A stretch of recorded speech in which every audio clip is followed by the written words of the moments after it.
Hey, it's Andy from Antek Automation. Today's topic is something most small firms run into at exactly the wrong moment. The phones are getting busy, but not busy enough to justify the cost of another receptionist.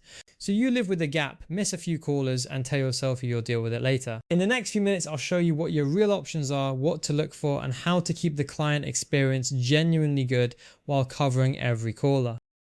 Here's the situation. A small firm grows, the phones ring more often. The owner or the existing team can't pick them all up. The next obvious step is to hire, but a good receptionist is £40,000 to £60,000 a year all in before holidays and sickness cover. For a firm doing well but not yet established enough to absorb that cost, it's a real squeeze. The traditional middle ground was a phone answering service. They take a message and email it through, which is better than voicemail and worse than someone actually qualifying the caller. Now there are options in between, services that can actually answer, take proper details, book consultations, qualify the urgency of a call, and route the genuine emergencies to a human. The question for owners is no longer whether to do something, it's which option to pick and what to insist on before you sign up. Tip number 1, decide what good actually looks like before you shop. Write down the experience you want a caller to have. They should hear a friendly voice within 2 or 3 rings. They should be able to say what they need in their own words. They should leave the call having either a consultation booked, urgent help on the way, or a clear next step. Write that down. That's your spec. Without it, you'll buy on price and discover the experience doesn't match what you wanted. Number 2, insist on coverage at the hours you actually need. Most small firm callers ring outside normal office hours, early morning, after work, weekends. A service that only operates 9 to 5 is half a service for you. Ask specifically about evenings, weekends, public holidays and overnight. The price difference between business hours and round the clock is much smaller than most people assume, and the share of inbound calls outside business hours is much larger than most people realize. Number 3, get the qualifying questions agreed in writing. For a service firm, what's the problem? Where are you? When do you need someone?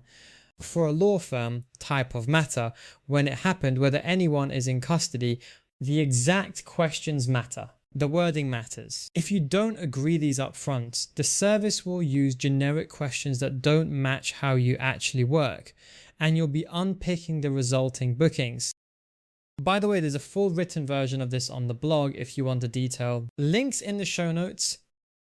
Number 4, make sure genuine emergencies get a real human fast. There are some calls that absolutely cannot wait for a callback. For a service firm, a major leak, a power loss with a vulnerable person, no heat in winter. For a law firm, a custody call, a deportation hold, a serious accident. Decide what counts as urgent for your firm.